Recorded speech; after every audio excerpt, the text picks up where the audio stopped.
ٹنڈو آدم میں سابقہ شیعہ علماء کونسل کے رہنما قیصر حسین چغتائی کی 7ویں برسی عزاخانہ زہرہ امام بارگاہ چمن شاہ میں نہایت عقیدت اور احترام سے منائی گئی۔ برسی کے موقع پر شیعہ علماء کونسل کے صوبائی اور ضلعی رہنماؤں نے خصوصی شرکت کی۔ برسی میں مجالس اور نوحہ خوانی کی مجالس بھی منعقد کی گئیں۔ اس موقع پر صوبائی اور ضلعی شیعہ علماء کونسل کے رہنماؤں نے گفتگو کرتے ہوئے کہا، قیصر حسین چغتائی شیعہ قوم کے ایک اہم رکن تھے، ان کے قاتلوں کو جلد کیف کردار تک پہنچایا جائے۔ ایک سوال کے جواب میں انہوں نے کہا کہ قاسم سلیمانی صرف شیعہ قوم کے رہبر نہیں تھے بلکہ ان کا اور عالم اسلام کا بڑا نقصان ہے، ان کی خدمات کو رہتی دنیا تک یاد رکھا جائے گا۔ شہید قیصر حسین چغتائی صاحب کی برسی ہے، اس میں پورے سندھ بھر سے لوگ آئے ہوئے ہیں، کیونکہ یہ شہید کی ایک محنت تھی، ایک دینی لگاؤ تھا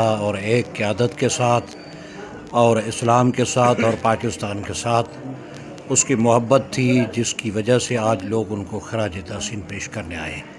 لیکن افسوس کی بات یہ ہے کہ آج تک شہید کے کیس میں جو مجرم ہیں، ملوثہ ہیں، ان کو تختہ دار پہ نہیں لٹکایا گیا۔ شہید قیصر حسین چغتائی جو ہیں وہ پورے سندھ کے اندر عزاداری کے فروغ کے لیے اس بندے کی بہت زیادہ خدمات ہیں، اور اس فرد نے قیادت کے ساتھ اپنی وابستگی شروع سے ہی شہید حسینی کے دور سے، قبلہ مفتی جعفر مرحوم کے دور سے اور آغا ساجد کے ساتھ اس کی وابستگی رہی۔ ورثی شہید قیصر حسین چغتائی، یہ ان کی محبت تھی اور ہماری بھی ان سے محبت تھی، محبت ہی ہے جو اکٹھی کر رہی ہے۔